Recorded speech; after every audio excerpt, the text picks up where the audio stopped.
Alright, what's going on, folks? Old Soldier coming at you today from Robeson County, North Carolina, where it may rain, it may not, don't know yet. Anyway, Kyle, for you, brother. Didn't get one out yesterday because my son had surgery to remove a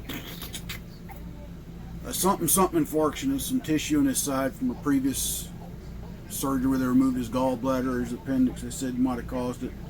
So I was with him most of the day yesterday.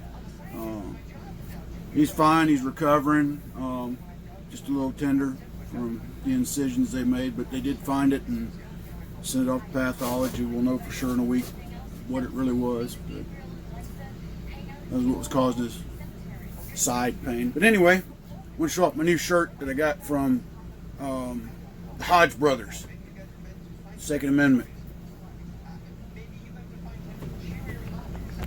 Go check them out, Hodge Brothers. If you don't know who they are, these guys, one, they're conservatives all get out, and two, they're funny. They are absolutely funny, but that's where I got this one at. Put some pictures yesterday on Instagram. Hopefully this will show. As you can see, what do y'all see out there? See that beautiful, long, gray, hard concrete? Yeah. They poured the concrete footers yesterday, along with the center pier pylon footings. So what does that mean? That means that hopefully next week the masons will come out and they'll put the brick underpinning up and the caps that the house will sit on. And then the next step, we'll bring the crane out with the two halves of the house, set it into place, get it all put together, and we get to move in. So got a lot of things I got to do next week in preparation for that. I got to call the electric company so they can come reroute the line and all kinds of craziness. But that is where we're at, folks. That is absolutely where we're at. But again, I appreciate all the well wishes, thoughts, and prayers. Right now, the debate is: will baby Leon get here first, or will the house be done and us moved in first? Because now it's coming down to a very tight deadline, which is okay if he gets here first.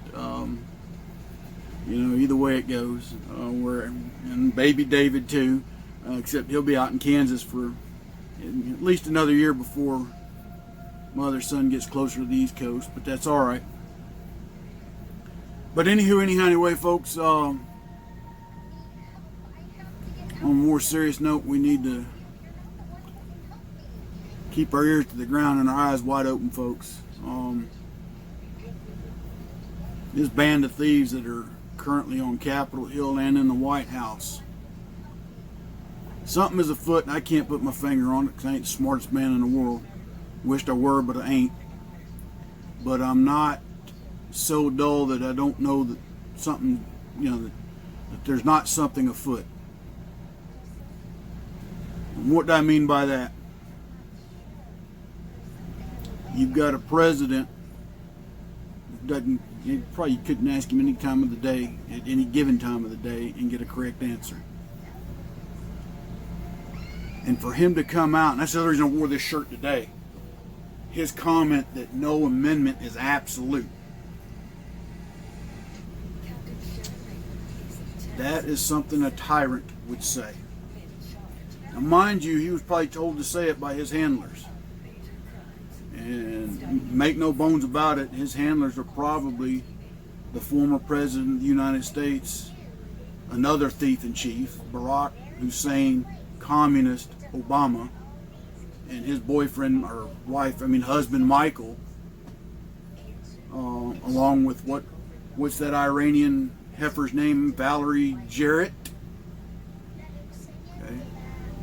And then their long-standing economic relationship, if you will, with China.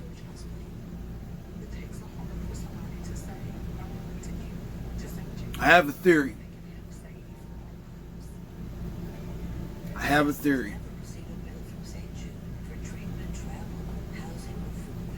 And I'll discuss that in a later video because I don't want to get too depth on that today. But I have a theory of things as to how they may try to do things. But I will say to you about your networks, if you don't have a network of like-minded people that you've been working with, you need to start.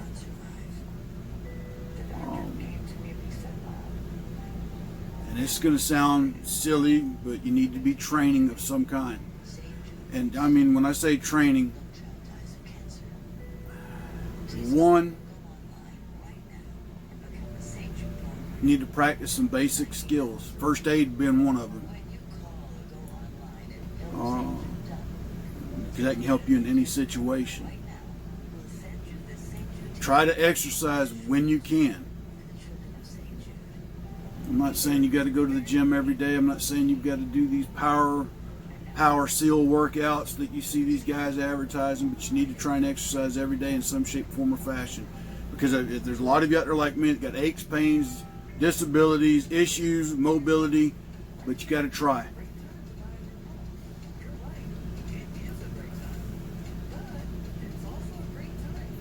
We're coming close to halfway through the middle of this month, and the farmer that leases my fields hasn't planted anything. It's fertilized, but he hasn't planted anything. Part of it is due to all the rainfall that we've had this year and last. And when I called him earlier in the year to talk about some things, he told me he'd never seen so much rainfall at one time in this area the way it came down here. And why is that important to know? All that rainfall came during when they normally would plant certain crops. Okay? Like I said, it's almost middle of April. Not one bit of ground has been turned, and nothing's been put in the ground to grow. I want you to let that sink in for a minute. Now, I'm not saying this is what happened, but I'm saying it's a theory. During the Vietnam War, we tried that on the North Vietnamese. Did y'all know that? Called cloud seeding. Create floods, washouts. Also makes the ground hard to farm because you can't get the equipment in there.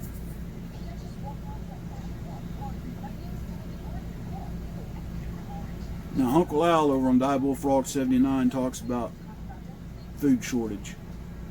You need to go check him out and watch his channel. The man is very smart when it comes to this. And I've mentioned these channels before. Steve over at Corsair Trainers, very practical knowledge on everyday life situations, on just, going to work and coming home and how to get there and back safely. Wayne at the Ungrateful Patriot. Okay. Ungrateful Peasant. Okay. Got a lot of common sense information you need to listen to, and there's a whole host of others. There's some bigger channels out there you can watch too. Some you just need to find for yourself.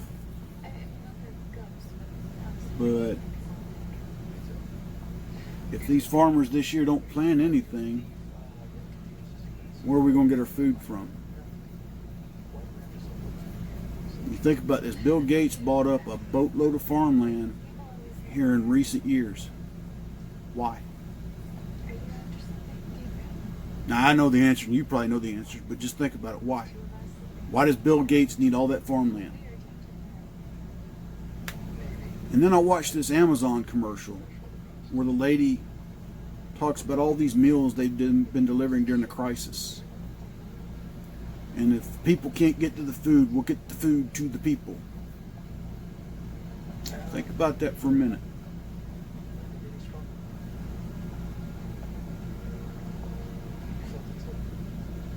But let that sink in.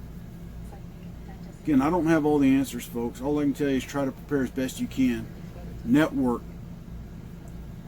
Because that's the other thing. When they start come knocking on doors for guns, what are you going to do?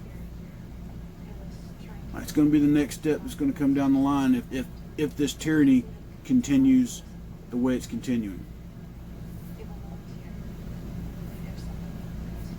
Now me, I'm not going to have no boating accidents. I've already made my statement and I stick by it. They come for mine. The only way they're getting mine is I'm on the ground. I'm deader than a doornail.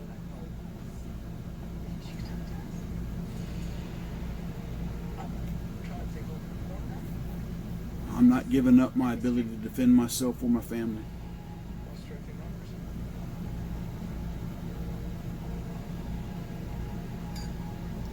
Because if we allow them to take our guns, the next thing they're going to want to take be knives. And as stupid as that may sound, look at what happened in Great Britain. You can't even carry a pocket knife over there anymore. So what have the youth resorted to over there that have created all that violence? They're running in packs like feral dogs, preying on the weak, using clubbed instruments and fists. When you take away people's ability to defend themselves, this is what will happen. A lot like what happened in the early 30s when the SA, or the brown shirts, were running roost over Germany. They didn't have guns. They had fists, they had clubs. And nobody got in their way when they came into a place. They did, they saw what happened. Think about it. BLM, Antifa, how do they go into places? Like a pack of wild dogs. I can't go tomorrow night. I have a lecture. Oh, good. You're not invited. So, didn't mean to make Saturday on a down note, but you know, I needed to get that off my chest and share that with you.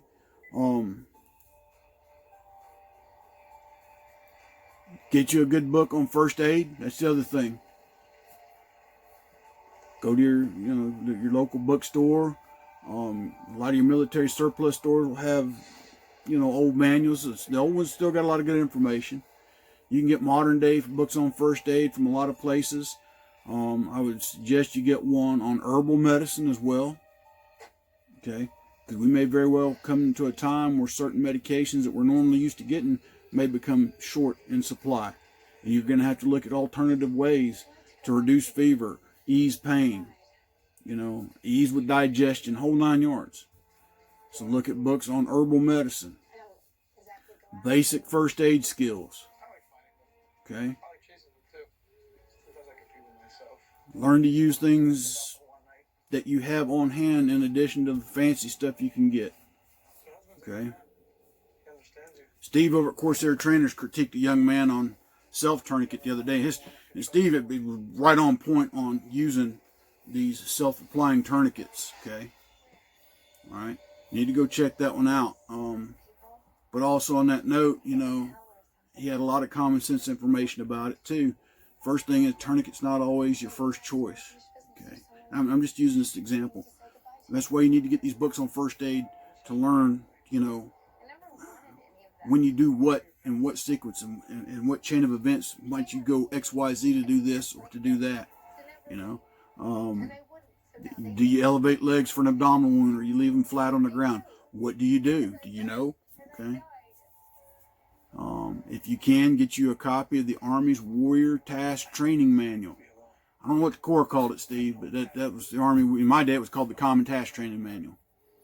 And that was some of the basic first aid skills were in that book that you had to learn, you had to know. And the reason I recommend those because they lay everything out in the old task condition standards that are great for teaching as well if you get groups of people you want to share this information with. So, till then, folks, stay safe, stay vigilant, stay armed, keep your eyes open, your ears to the ground, watch out for each other, and until later next week, God bless, take care, Silver Soldier out.